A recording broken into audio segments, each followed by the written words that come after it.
नीतीश कुमार लेकर के हम दुखी हैं। क्यों दुखी हैं? इसलिए दुखी है, नीतीश जी का सम्मान नहीं अपमान किया जा रहा है। मुख्यमंत्री से बड़ा पद होता है सांसद। अब उनकी राज्यसभा सांसद होना और मुख्यमंत्री होना, दोनों पद में कौन सा बड़ा है? यदि आप प्रधानमंत्री बना देते तब हम समझते आप उसको सम्मान दिए हैं, लेकिन आप बिहार के नेताओं का अपमान करने का काम कर रहे हैं। बात आप गुजरात से आए, गुजरात से गुजराती क्या बिहारी का इज्जत करेगा भाई? बिहार का हाल क्या जानेगा गुजराती? गुजराती जो मोटा भाई है ना, वो सिर्फ ये जानता है किसको फंसाना है, किस किस को फंसाना है। बीजेपी तो वॉशिंग मशीन है ना। अभी हम बोल रहे हैं ना, कल मेरे ऊपर 5 को मुकदमा हो जाएगा। आप उधर जाइएगा तो आपका भी वासिंग वहाँ जाएंगे तो वहाँ सब कुछ खत्म हो गया। ये है बीजेपी। नीतीश कुमार को तो बदनाम कर दिया गया। क्या नारा था? 25 से 30 फिर से नीतीश हो गया, 20 से 25 से फिनिश नीतीश। अब वहीं चले गए नीतीश जी। है नीतीश जी कहीं करे है? नीतीश जी का किया हुआ सारा पानी में चला गया। नीतीश कुमार जी मुख्यमंत्री पद छोड़ने वाले थे, जबरदस्ती छुड़वाया गया। बीजेपी अपना सपना पूरा करना चाहती थी। आज तक बीजेपी का मुख्यमंत्री बिहार में नहीं रहा। इसलिए नीतीश जी को ऐसे गेम में फंसाओ, साइड करो, अपना मुख्यमंत्री दो। आपको पता कहाँ है बीजेपी क्या चीज है? मतलब बीजेपी का सपना पूरा हो गया नीतीश कुमार को हटाकर। हाँ, सपना वो पूरा कर लिया, अपना बीजेपी का मुख्यमंत्री बिहार में बना लिया। तो बहुमत उसी के पास है तो वही ना बनाएगा। नीतीश जी को छोड़ देते उनके पास बहुमत है क्या? नीतीश जी के मैंडेट पे वोट मिला था, ना कि बीजेपी के ऊपर वोट मिला था। बीजेपी को है हिम्मत, अकेला चुनाव लड़के देखिए 10 सीट नहीं ले पाएगी। बीजेपी 243 में 10 नहीं ले पाएगी।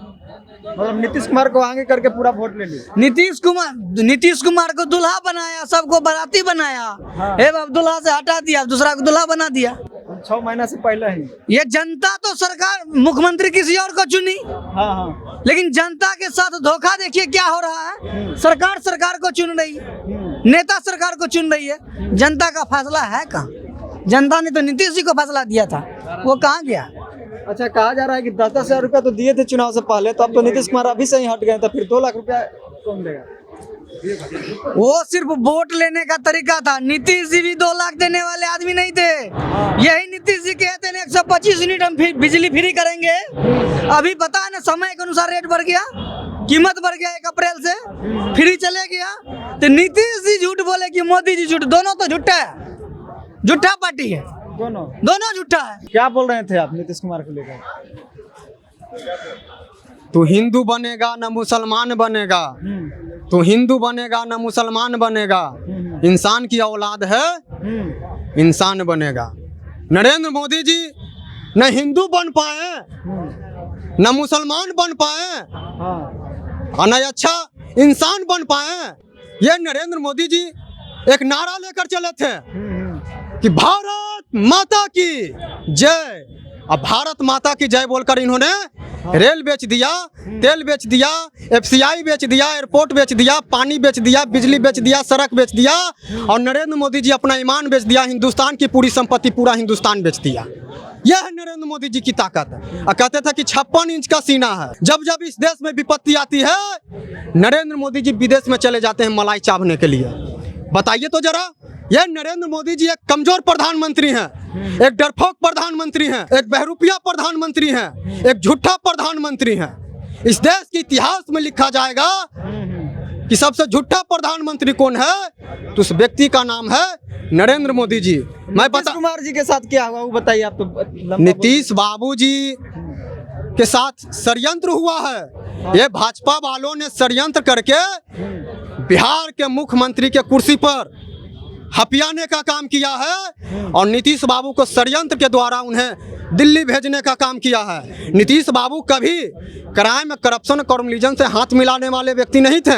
वो कभी प्रेशर पॉलिटिक्स करवे नहीं किए, मगर पता नहीं कौन दबाव में आकर बिहार में 71,000 करोड़ रुपया का जो घोटाला हुआ था, हमको लगता है उसी के चलते जेल जाने के डर से वो ऐसे मुख्यमंत्री कुर्सी भाजपा अपराधी दंगाइयों के हाथ में सौंपना चाहते हैं, और वो जेल जाने के डर से दिल्ली भागने का काम किए। तब हम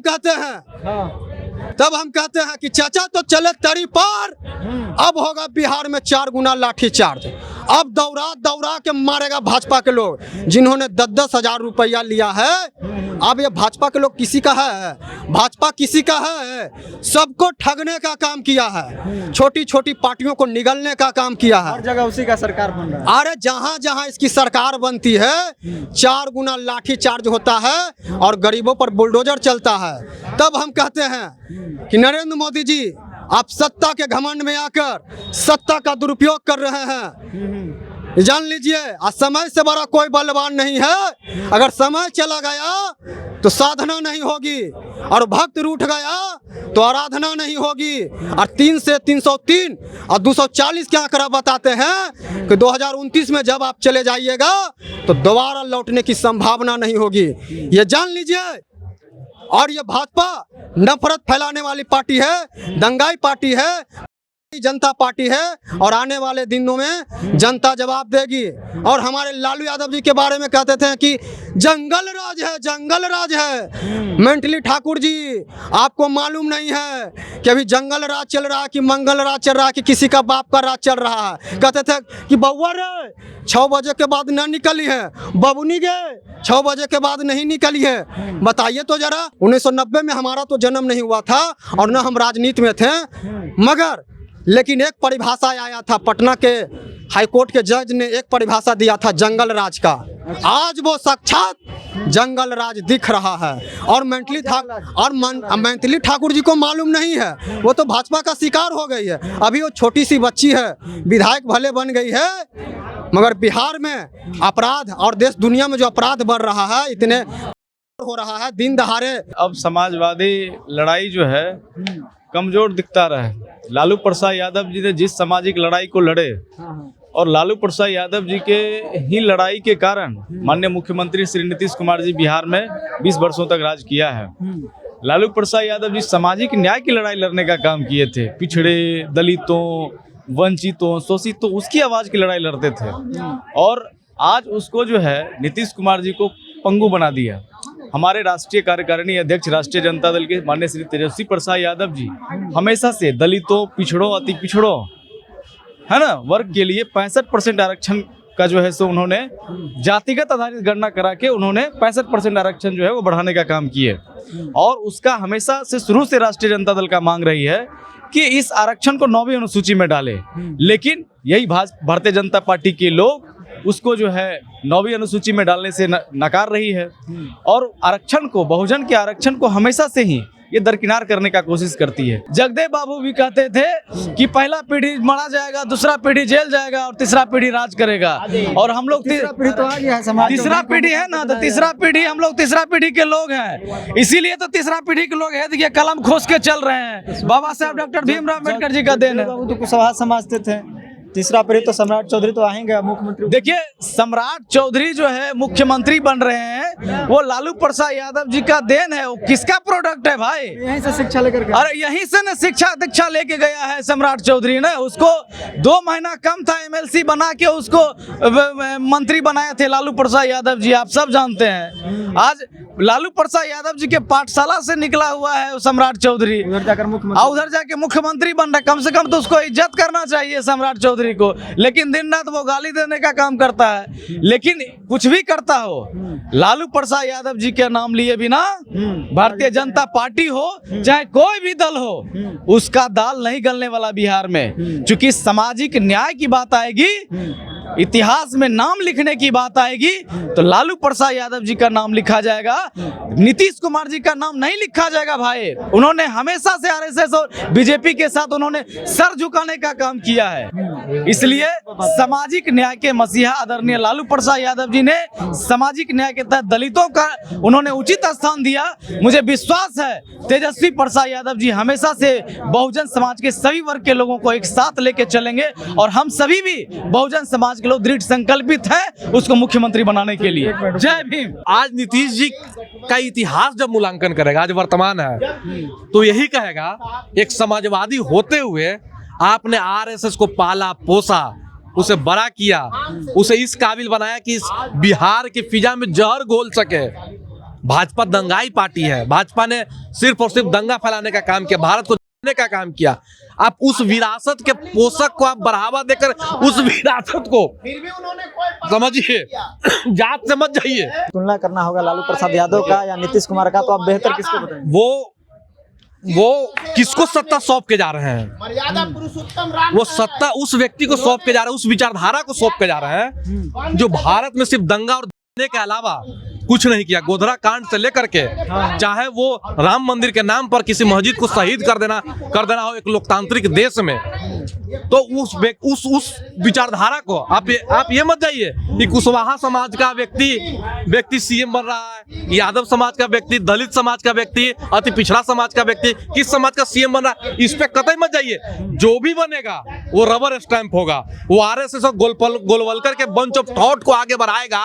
जो बंच ऑफ थॉट कहती है उसे कंट्रोल कोई और करेगा। बिल्कुल, वो आरएसएस के बंच ऑफ थॉट जो कहती है कि गरीबों को इतना भूखा कर दो कि 2 किलो अनाज को ही अपना विकास समझ बैठे। और देखिए वही चल रहा है। आज अनाज वितरण प्रणाली के माध्यम से गरीबों को अनाज दिया जा रहा है। वो अनाज मिलना और अनाज न मिलना ही उनके लिए विकास है। जहां हम पड़ोसी मुल्क देखते हैं कि चाइना आज विकास का नई कीर्तिमान, उसका जीडीपी भारत के जीडीपी से 50 गुना बड़ा जीडीपी है महाराज।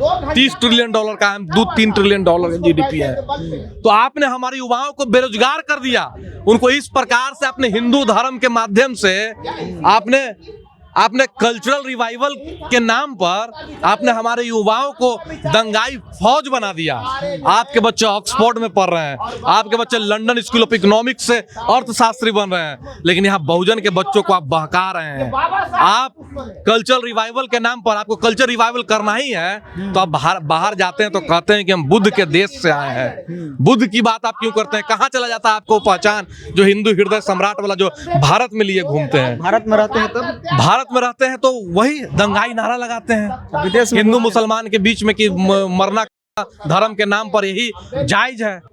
तो वो संविधान के खिलाफ काम करते हैं। तो ये एक ऐसा हमारे ऊपर प्रधानमंत्री थोपा जा चुका है जो बंच ऑफ थॉट को लागू कर रहा है, जो गोलवलकर के दूषित और जहरीली विचारधाराओं को लागू कर करके वो मनुस्मृति को लागू कर देना चाहते हैं। जो जाति वर्ण व्यवस्था जो उस समय जो अम्बेडकर लड़ रहे थे कि चादवार तालाब में पानी पीना, कि उससे पंछी और जानवर तो पानी पी सकता था पर इंसान पानी नहीं पी सकता था।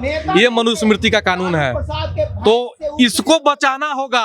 हमारी लड़ाई कि कहीं कोई चादवार तालाब न बन जाए और दलितों और बहुजनों को और पिछड़ों को कोई तालाब से अगर प्यास लगा रहेगा और पानी पीने से वंचित न कर दिया जाए। हमारी लड़ाई वो है कि वो फिर पुनः ना आ जाए। हमें लड़ना होगा, पग पग पर अड़ना होगा, जीना है तो मरना होगा, कपूरी जी कह गए थे। तो हमें अड़ना होगा, पग पग पर हमें उंगली से मुट्ठी बनना होगा और मुट्ठी बन पे आसमान में लहराना होगा। सत्ता किसी की भी रहे चाहे जाए, हमारे अंदर समाजवादियों के अंदर, क्योंकि सरकारें जनाधार से चला करती है। वो ईवीएम के डकैती कर करके चुनाव लड़ करके सत्ता बनाए हुए, उससे कोई फर्क नहीं पड़ता है। लेकिन हम अपने संघर्ष करने के, तो उनको बाबा साहब भीमराव अंबेडकर की सच्ची श्रद्धांजलि यही होगी कि हम जहां भी हो, जिस स्तर पर हो, ब्लॉक स्तर पर, थाने स्तर पर, जहां भी डीएम के स्तर पर, जिला के स्तर पर, प्रदेश के स्तर पर, राज्य के स्तर पर, जहां भी अन्याय के खिलाफ हमें आवाज बुलंद करना पड़े तो हम बुलंद करेंगे।